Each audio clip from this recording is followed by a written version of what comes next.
Innal hamdalillah nahmaduhu wa nasta'inuhu wa nastaghfiruh wa na'udzu billahi min sururi anfusina wa min sayyiati a'malina may yahdihillahu fala mudhillalah wa may yudlil fala hadiyalah. Asyhadu an la ilaha illallah wahdahu la syarikalah wa asyhadu anna Muhammadan abduhu wa rasuluh la nabiyya wa rasula ba'dah. Allahumma salli wa sallim wa barik ala Muhammad wa ala alihi wa ashabihi wa man tabi'ahum bi ihsanin ila yaumil qiyamah. Wa qala Allah ta'ala bismillahirrahmanirrahim ya ayyuhalladzina amanu taqullaha haqqa tuqatih wa la tamutunna illa wa antum muslimun. Wa qala aidan ati'allah wa ati'ur rasul. Wa qala aidan qul in kuntum tuhibbunallah fattabi'uni yuhibbukumullah wa yaghfir lakum dzunubakum ilal akhir ayat. Wa qala nabiyyu sallallahu alaihi wasallam taraktu fikum amrayni lan tadhillu abadan in tamassaktum bihima kitaballah wa sunnatar rasul wa ba'du. Jamaah rahimakumullah, mari kita mengawali kajian rutin ini dengan bersama-sama mengucap basmalah. Bismillahirrahmanirrahim. Alhamdulillah kita masih bisa istiqomah mempertahankan kajian kita, dan mudah-mudahan meskipun ya para asatidnya ya ilmunya terbatas, apalagi saya, tapi paling tidak kita terpacu untuk terus belajar agama. Malam ini saya akan mengajak kita semua belajar atau mengkaji tentang hal-hal yang sebetulnya tidak ada tuntunan tetapi dikerjakan, terutama yang terkait dengan amaliyah Ramadan.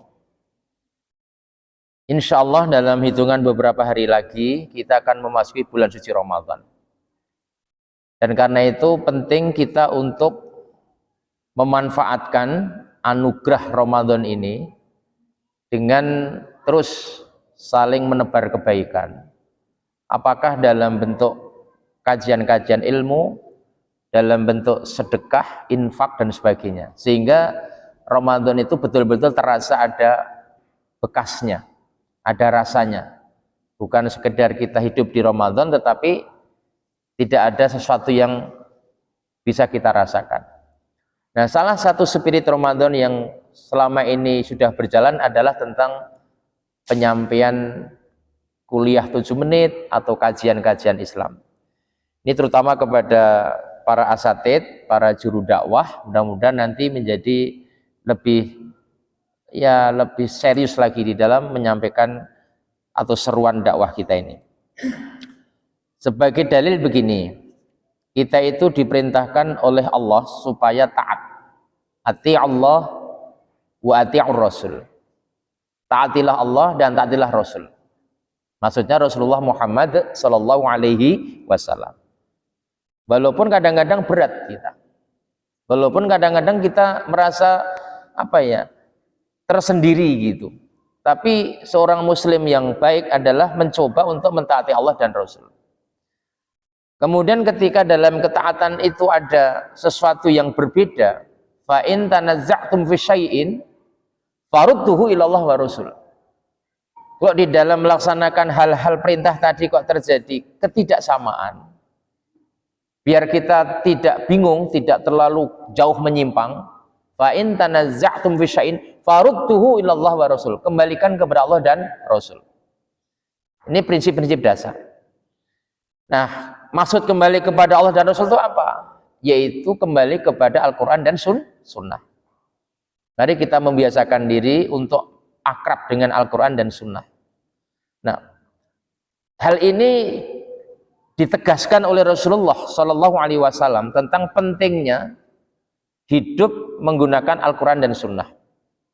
Bahkan hadis yang tadi saya baca, dan ini menjadi hadis yang masyhur ya di kalangan kaum muslimin, taraktu fikum amrayni lan tadhillu abadan in tamassaktum bihima kitaballah wa sunnatar rasul.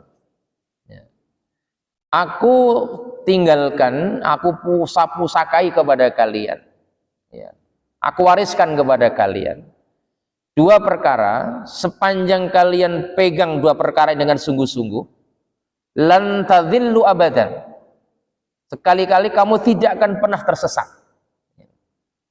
Ini yang wanti-wanti baginda Rasulullah Shallallahu Alaihi Wasallam. Aku tinggalkan kepada kalian, hai umatku, dua pegangan. Sepanjang kalian pegang teguh dua pedoman ini, lan tadhillu abadan, sekali-kali kamu tidak akan tersesat, walaupun dalam situasi kekacauan apapun. Itu. Mahuma, apa keduanya? Kitab Allah wa sunnat Rasul, yaitu Al-Quran dan sunnah Nabi. Nah, kalau bicara Al-Quran, kita tidak ada yang sanksi lagi. Insya Allah yang hadir ini termasuk kaum muslimin yang lain, kalau dengan Al-Quran sudah nggak bimbang lagi, sudah yakin. Meskipun di sana juga masih perlu diketahui tentang makna-makna ayat. Maka kemudian nanti ada namanya ilmu tafsir. Tapi ketika dengan Al-Quran kita sudah mantep, gitu. Yakin gitu. Nggak berani ngoreksi kita ini, nggak berani bantah, walaupun nggak berani mengamalkan itu, tapi nggak berani bantah. Tapi kalau bicara sunnah, ini yang kadang-kadang ada kebingungan dalam kehidupan kaum muslimin. Sunnah itu apa? Kenapa sampai Nabi mengatakan taraktu fikum amrayni lan tadhillu abadan in tamassaktum bihima, kitab Allah wa sunnat Rasul. Kalau Quran jelas, kitabnya juga jelas bisa dilihat. Nah, sunnah itu apa sekarang? Inilah yang harus kita jujur mengupas tentang makna sunnah. Sunnah. Ta'rif, pengertian sunnah itu artinya gini. Ma udhifa ilan nabiyyi sallallahu alaihi wasallam qaulan wa fi'lan au takriron au sifah. Jadi definisi sunnah itu sama as-sunnah hiya ma udhifa ilan nabiyyi sallallahu alaihi wasallam qaulan au fi'lan au takriron au sifatan. Apa itu? Sunnah itu apa-apa yang disandarkan kepada Rasulullah. Ma udhifa, kayak saudara bapak-bapak itu nyandar di dinding itu Pak Andi. Ma udhifa, bersandar. Apa-apa yang disandarkan kepada Rasulullah. Apa itu? Ya nanti segala sesuatu dalam bentuk qaulan, ucapan Nabi, au fi'lan, perbuatan Nabi, au takriron, sesuatu yang dibiarkan Nabi, au sifah, atau sifat-sifat Nabi.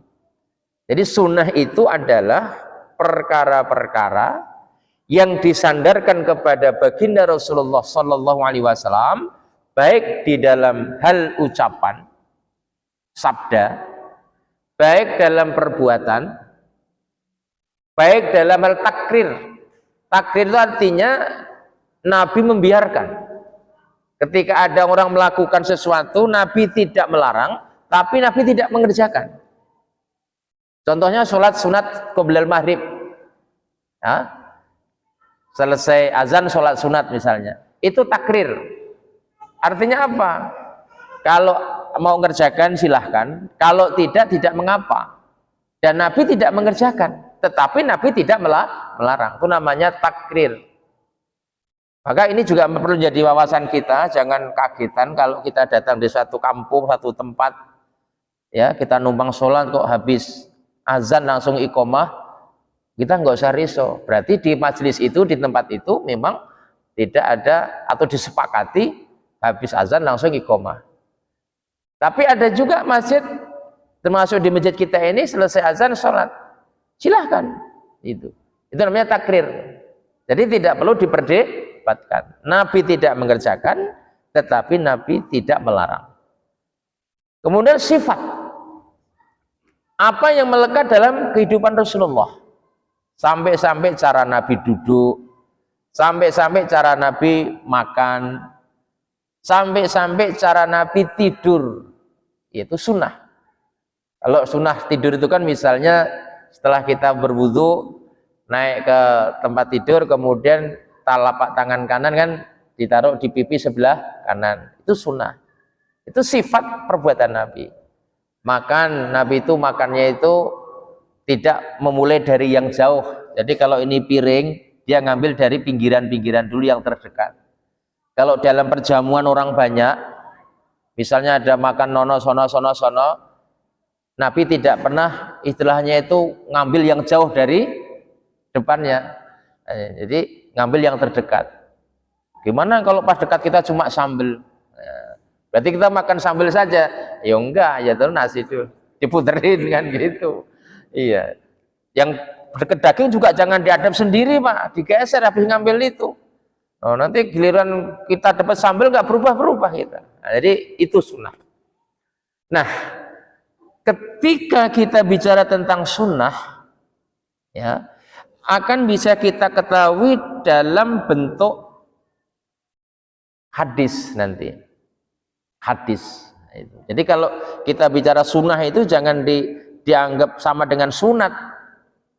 Kalau sunat itu kan rombongannya wajib, haram, sunat, makruh, ya. Atau sunat itu nanti ya pokoknya tidak termasuk itu. Kalau sunnah adalah hal-hal yang melekat dalam kehidupan Nabi, apakah itu ucapan Rasulullah, apa itu perbuatan Rasulullah, apa itu takrir atau sifat. Nah, untuk mengetahui itu semua, seorang muslim dituntut untuk berani membongkar yang namanya hadis. Maka kalau kita ngomongin sunnah kok tidak mau membaca hadis, Anda menemukan sunnah dari mana? Sebab di Quran tidak dijelaskan tentang cara makan Nabi, nggak ada. Cara duduk Nabi tidak ada. Cara Rasulullah Shallallahu Alaihi Wasallam ke jamban misalnya nggak ada. Adanya di hadis. Nah, saudaraku, kita bicara sekarang tentang hadis. Hadis itu berita, pemberitaan. Yang kita kenal hadis itu kan ada 3 secara umum ya. Satu namanya hadis sahih. Yang kedua namanya hadis hasan. Yang ketiga hadis dhaif. Jadi akarnya di sini. Hasan, sahih, hasan, dhaif. Ini.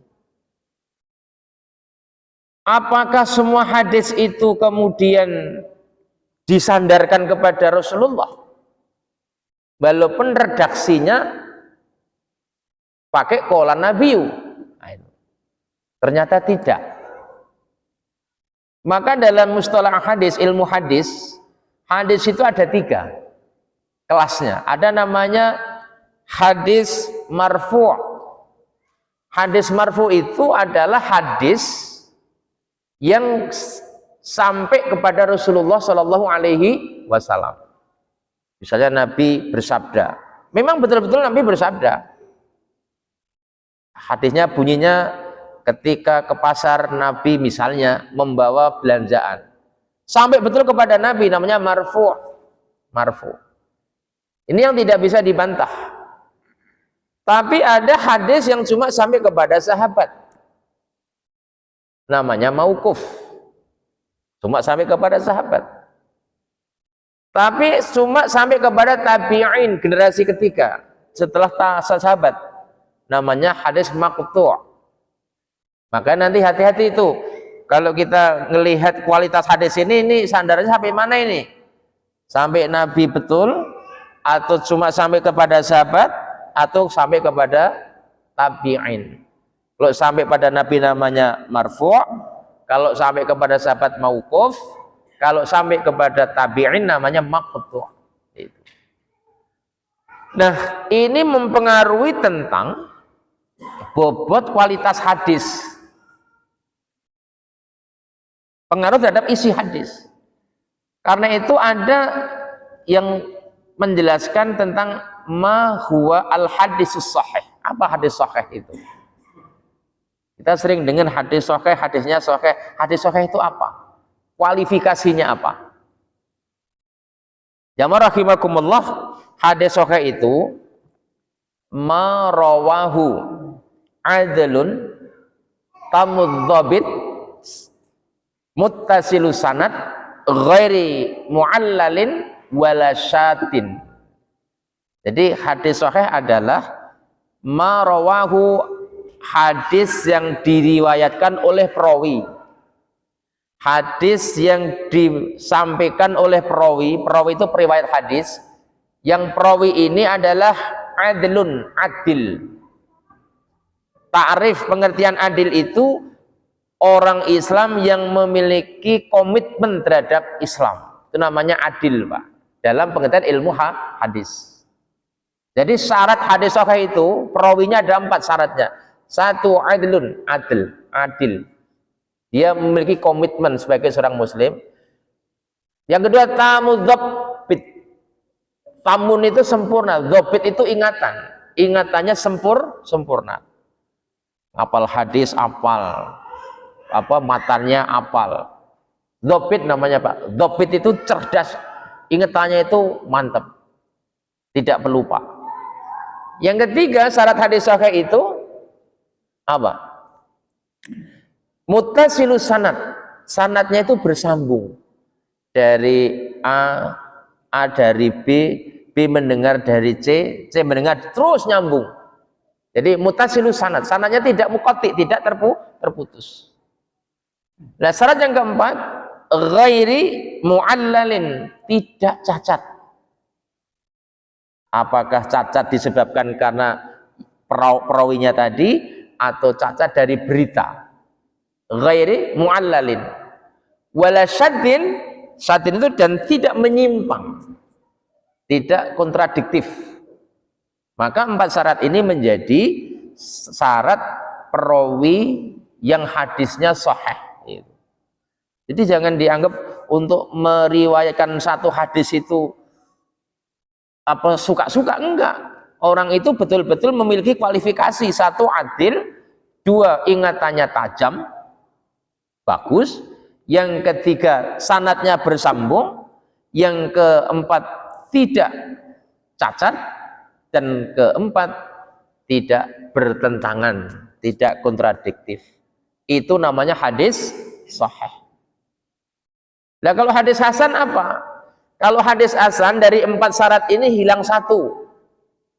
Hadis hasan namanya, yaitu hadis yang perawinya adil, tetapi ingatannya tidak terlalu tajam, tidak terlalu dzabit, tidak tamudzabit, ingatannya tidak mantap. Ya. Tapi dia adil dia.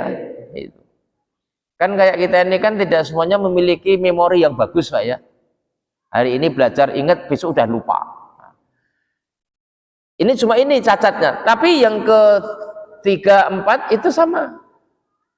Apa itu? Sanadnya masih bersambung, tidak cacat, dan tidak bertentangan. Jadi cuma 1 yang menyebabkan dari hadis sahih turun ke hadis hasan itu karena gara-gara perawinya cuma kurang dzabit. Ingatannya kurang bagus. Itu namanya hadis hasan itu. Tapi masih bagus hadis ini, boleh diamalkan, boleh. Lah yang perlu diwaspadai hadis dhaif ini. Apa hadis dhaif? Ini biar nanti kita di dalam menyampaikan materi-materi kultum tidak asal ngambil hadis, ya, tapi tahu betul. Hadis dhaif itu, dhaif artinya lemah, ya. Hadis yang tidak memiliki standar sahih. Dan ada yang membagi hadis dhaif itu ada 2. Pertama, dhaif yang tidak terlalu lemah tapi tidak terlalu, itu bahasa Arabnya namanya apa?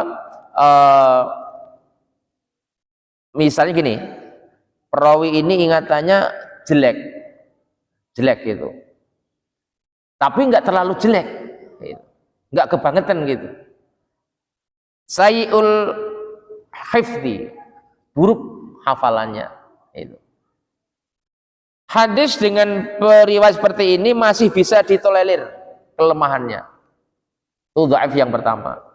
Tapi dhaif yang kedua namanya hadis dhaiful jiddan. Dhaifnya itu banget. Nama lain hadis dhaiful jiddan adalah hadis maudhu, hadis palsu. Nah, ini. Jadi dhaif itu ada yang masih bisa ditolerir. Yang kedua, dhaifnya itu nemen. Namanya hadis maudhu. Maudhu itu palsu. Jadi mudah-mudahan bisa tergambar lah ya kita nyampaikan teori ini, walaupun mungkin agak sulit ditangkap, tapi paling enggak ada kerangka berpikir yang bisa kita tangkap. Nah, dalam urusan hadis sahih, hadis hasan tidak ada problem, boleh, dan kita sampaikan kepada umat. Yang perlu diwaspadai adalah hadis dhaiful jiddan. Sementara hadis yang dhaiful jiddan, yang lemahnya keterlaluan, dalam kurung maudhu palsu itu justru laris manis, justru malah sering disampaikan. Contoh, saya akan berikan beberapa contoh hadis yang sudah sangat memasyarakat tetapi sebetulnya hadisnya dhaiful jiddan. Misalnya ketika masuk bulan Rajab, ada yang menyampaikan berita gini, Rajaba syahrullah wa Sya'bana syahri wa Ramadhana syahri ummati. Rajab itu bulannya Allah, Sya'ban itu bulanku kata Nabi, Ramadan bulan umatku. Kan sering dengar gitu kita. Bagaimana kualitas hadis ini? Menurut Imam Suyuti dan Ibnu Rajab dan Albani, hadis ini dhaif. Kenapa?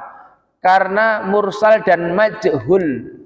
Majhul itu tidak dikenal dari mana sumbernya. Ngerti-ngerti ada bunyi ini, Pak. Tapi karena memang ini selalu dipropagandakan, selalu diceramahkan, dikultumkan, ya ibu-ibu pengajian hafal sampai jadian sholawat itu. Rajaba syahrullah wa Sya'bana syahri wa Ramadhana syahru ummati. Padahal hadisnya dhaif. Contoh yang pertama. Contoh kedua, hadis dhaif maudhu yang terkait dengan bulan Rajab.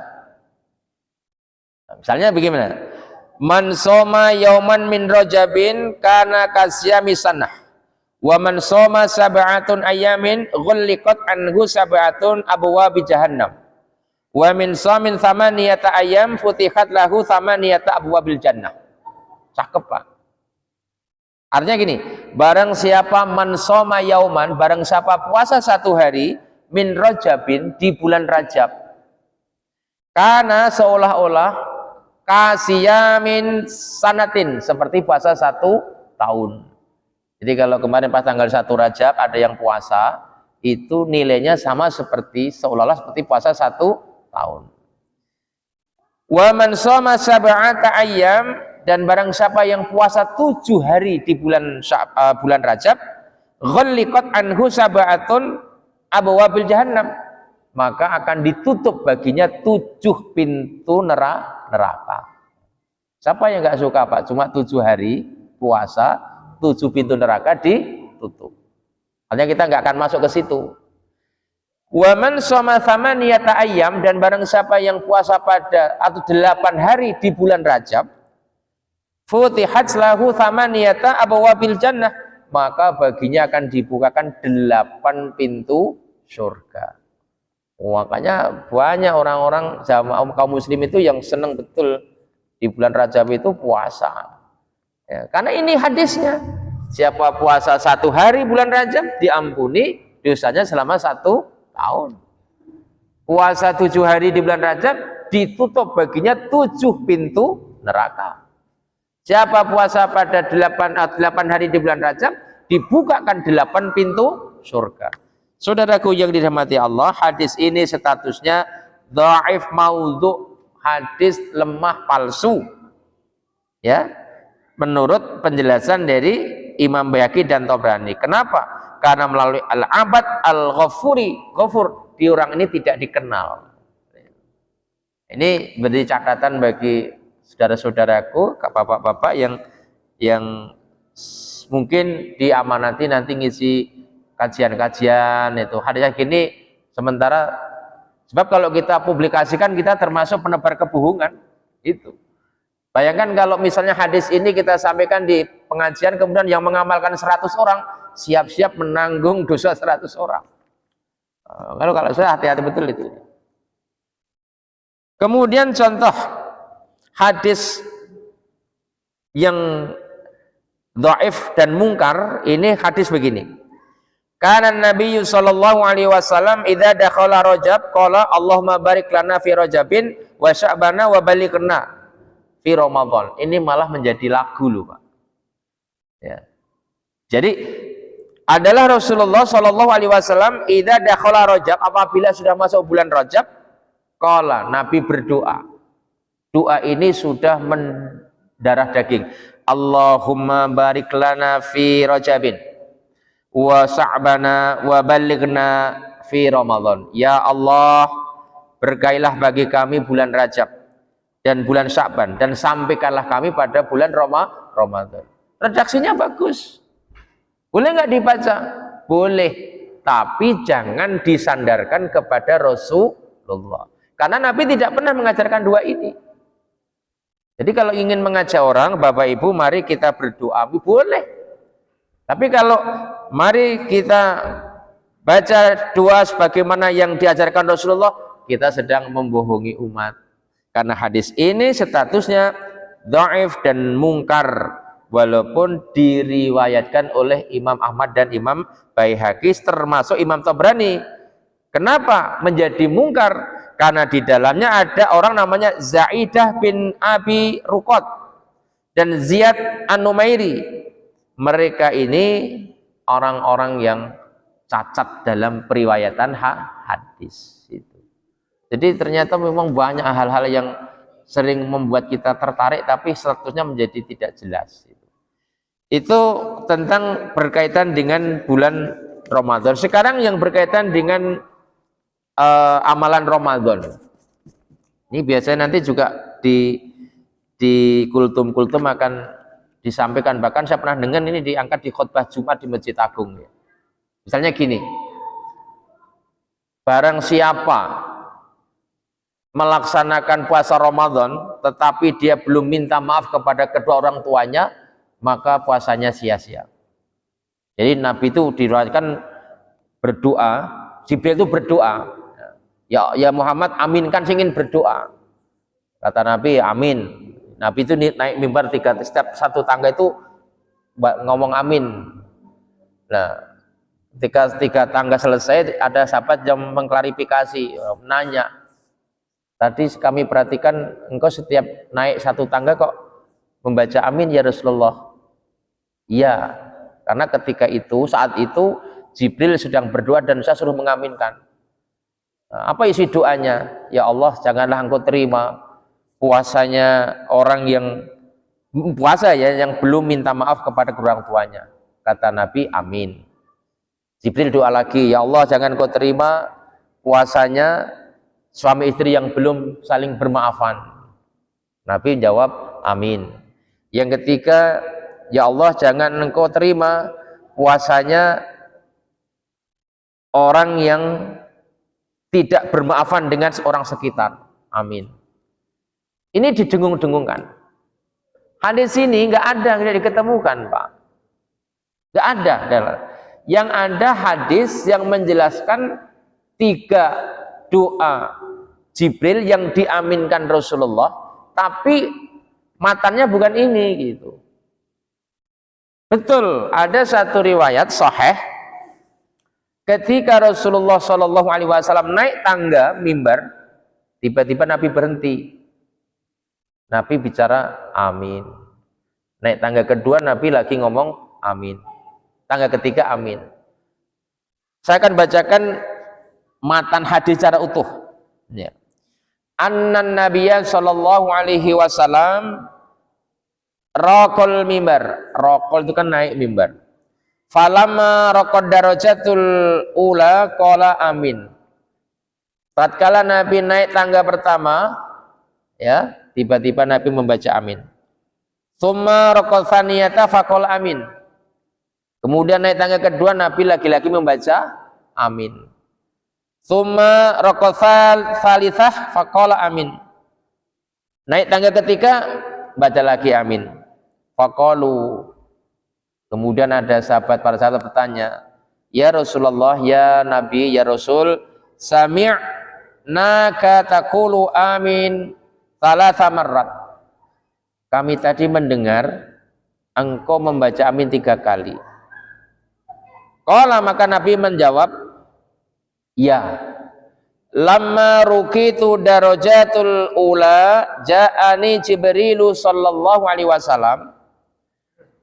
Betul, tadi saat aku naik tangga pertama datang kepadaku Jibril alaihissalam, dan Jibril ngomong, berdoa, sakiyun abdun adarika Ramadan fangsalakha minhu walam yughfaru lahu.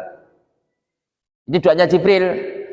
Sakiyun, sungguh celaka, abdun, seorang hamba, adaraka Ramadan, ketika dia ditinggalkan Ramadan, selesai Ramadan, fangsalakha minhu walam yughfaru lahu, Allah belum memaafkan dosanya. Jadi Jibril kurang, sungguh celaka seorang hamba yang ketika Ramadan telah selesai dosanya belum diampuni. Nabi menjawab amin. Ini yang benar. Naik mimbar kedua, fakultu amin. Tsumma qala sakiyun abdun adaraka walidayhi aw ahaduhuma falam yudakhilahu jannah. Begitu mimbar kedua ngomong, ya Allah, sungguh celaka seorang hamba yang ketika kedua orang tuanya meninggal atau salah satu dari keduanya, anak tadi tidak menjadi ahli surga. Kata Rasulullah, amin. Maksudnya apa? Sungguh sangat merugi seorang anak yang hidup, punya orang tua, tetapi dia tidak masuk surga gara-gara tidak ngurusi orang tua. Itu intinya. Nah yang ketiga, sakian abadun dzukirta indahu walam yusalli alaika faqultu amin. Begitu naik tangga ketiga, kata Jibril, sungguh sakiyun, celaka, abdun, seorang hamba, ketika namamu Muhammad disebut, tapi orang yang mendengar tadi tidak membaca sholawat atas dirimu. Kata Nabi, amin. Nah, hadis ini sahih, Pak. Tapi hadis yang pertama tadi tidak sahih. Itu. Tapi ya karena memang sudah populer gitu ya, kadang-kadang kita tidak jeli. Ini contoh hadis yang lemah dengan yang sahih. Contoh berikutnya, hadis lemah tapi manis, laris manis. Misalnya hadis gini, dan ini biasanya awal-awal Ramadan itu. Syahrul Ramadan, awalu syahri Ramadan rahmatun, wa satuhu maghfirah, wa akhiruhu itqun minanar. Coba dengar Pak De ya. Ramadan itu di awalnya adalah rahmat, di pertengahannya ampunan, di penghujung akhir terbebas dari neraka. Saya kira semua ustadz hafal ini. Bahkan hadis ini ngambil potongan tengah. Kalau mau dilihat matan yang agak utuh panjang, dikatakan di sana ketika hari Jumat di bulan Sya'ban yang terakhir Nabi khutbah. Apa isi khutbah? Ayyuhan nas, qad adzallakum syahrun 'adzimun mubarak. Syahrun fihi lailatun khairun min alfi syahrin. Syahrun ja'alallahu syamahu faridatan wa qiyama lailatihi tatawu'an. Itu redaksinya. Baru masuk ini. Awwal syahri Ramadan rahmatun wa wasatuhu maghfirah wa akhiruhu itqun minanar. Ya. Jadi hadis yang sudah masyhur ini ternyata hadis dhaif. Hadis lemah. Al-Baghdadi, Dailami dan Ibnu Al-Sakir, ya, Al-Ukail menyebutnya dalam kitab Ad-Du'afa. Bahkan hadis ini dimasukkan dalam kumpulan hadis-hadis lemah. Ya. Kenapa hadis ini lemah? Karena ada seseorang namanya Salam bin Sawar. Salam bin Sawar. Ya. Siapa Salam bin Sawar? Orang ini periwayatannya matruk. Matruk itu tertolak. Nggak diterima. Dan ada juga orang namanya Muslamah bin Salt. Dia ini dikatakan orang yang mungkarul hadis, yang pemberitaannya mungkar. Nah, ini contoh hadis-hadis yang sering bertebaran di bulan Ramadan, tapi sebetulnya hadis ini lemah. Ini biar nanti kawan-kawan ya kalau mendengar begitu tuh tidak cepat mengaminkan. Contoh lain, masalah doa buka puasa. Pelajaran saya, kita semua samalah waktu dari semenjak SD lah ya. Allahumma laka sumtu wa bika amantu wa ala rizqika aftartu. Kan itu ya. Ternyata doa puasa yang sudah lazim ini hadis dhaif, lemah. Walaupun diriwayatkan Imam Abu Daud dan Tirmidzi. Kenapa? Karena hadis atau doa ini melalui Mu'adz bin Zuhrah, seorang tabi'in yang majhul. Tabi'in itu generasi ketiga Rasulullah, sahabat tabi'in katanya, tetapi majhul, tidak dikenal di kalangan para sahabat.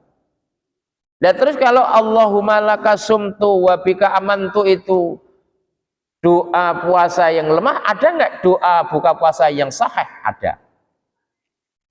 Mana? Inilah doa yang sahih. Zahabat dhama'u wa batalatil uruku wa sabatal ajru insyaallah. Ini yang sahih. Ini kalau nanti ngajari anak-anak kita ya, termasuk kita praktekkan ketika mau buka bersama dengan keluarga.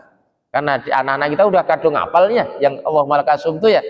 Anak mulai sekarang doanya yuk dibenerin, dibimbing. Zahabat dhama'u wa batalatil uruku wa sabatal ajru insyaallah. Hadis ini statusnya hasan. Hadis hasan riwayat Abu Dawud dan An-Nasa'i. Nah, mari kita populerkan yang begini-begini, Pak. Tapi kalau kita mempopulerkan Allah malaka sumtu, berarti kita mempopulerkan hadis yang dhaif. Kita harus menanggung resiko. Nah. Contoh lain. Ini banyak nih saya ambilkan yang pokok-pokok biar nanti menjadi tema-tema kajian kita tidak ini. Tentang hadis yang menjelaskan naumus shaim ibadah, tidurnya orang puasa itu ibadah. Saking penginnya menyanjung Ramadan orang puasa sampai tidur saja dianggap ibadah. Jadi mohon maaf ini Mas, nanti jangan diamalkan nanti sini. Takutnya nanti begitu Ramadan ada yang ngapling situ, ngapling sini. Ngapain kok tidur terus ini? Masih jalan. An-naumu shaim ibadah ya Ustaz. Oh, tidurnya orang puasa ibadah. Saudaraku, hadis ini hadis dhaif maudhu. Kodenya gini, HMDR. Hadis dhaif maudhu. Udah lemah palsu. Iya. Lah kok palsu? Termasuk hadis gini, as-shaimu fi ibadah wa in kana raqadan ala farashihi. Orang yang berpuasa dalam keadaan beribadah meskipun ia tidur di atas ranjangnya. Jadi orang puasa itu meskipun kerjanya cuma tidur di atas ranjang itu ibadah. Dua hadis ini dianggapnya sahih, tidak. Ini kontradiktif dengan fakta. Yang dimaksud bahwa orang tidurnya puasa ibadah itu artinya kita beraktivitas. Yang petani ya petani, yang pedagang-pedagang, pegawai-pegawai. Tapi karena begitu lelahnya kita duduk di kursi tertidur gitu loh. Itu namanya ibadah. Tapi kalau ngelengke itu? Menyengaja. Ayo, pokoknya habis sholat subuh tidur. Bangun-bangun zuhur, sholat zuhur tidur lagi. Nah, itu betul jenar puasanya basurep. Pertanyaan kedua apa? Karena ketika puasa Ramadan dari sekian puluh perang yang dialami Rasulullah, nanti tanya pakarnya lah, Pak Andi ini. Itu hampir semuanya dilaksanakan di bulan Ramadan. Jadi kemenangan-kemenangan jihad Nabi saat perang itu di bulan Ramadan. Duh, masa orang perang kok tidur? Kan nggak mungkin ya. Justru Ramadan itu memberikan satu motivasi, memanfaatkan potensi, bukan bermalas-malas gitu. Itu Mas Ijal, Mas Anggan itu. Jadi jangan ngapling tiang masing-masing nanti. Beraktivitas, semangat gitu. Ini contoh hadis yang tidak populer, tetapi tidak sahih tapi menjadi populer. Dan hadis ini disenangi betul para pemalas. Iya, para pemalas seneng. Bahkan ditunggu-tunggu kok nggak muncul-muncul ya hadis itu ya. Untuk mengabsahkan tidurnya itu. Terakhir, termasuk hadis yang populer, walaupun secara ilmiah benar, tapi jangan disaring pada Nabi. Apa? Sumu tasihu, puasalah biar kamu sehat. Ini jangan disampaikan kepada dari Nabi ya. Tapi kalau menurut ilmu kesehatan memang betul puasa itu bisa mengganti sel-sel yang rusak, itu betul. Tapi masalahnya jangan qolan Nabi sallallahu alaihi wasallam.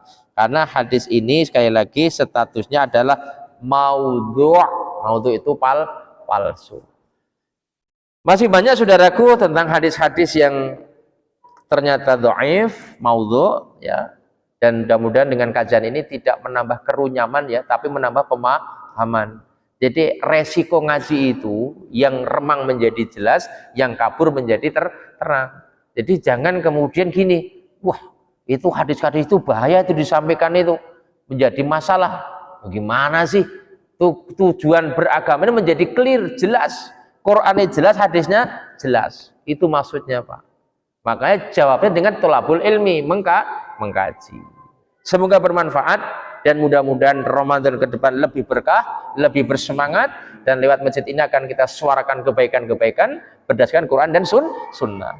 Mari kita akhiri dengan doa kafaratul majlis. Subhanakallahumma wa bihamdika asyhadu an la ilaha illa anta astaghfiruka wa atubu ilaik. Billahi taufiq wal hidayah. Nasrun minallah wa fathun qarib wa basyiril mu'minin. Wassalamualaikum warahmatullahi wabarakatuh.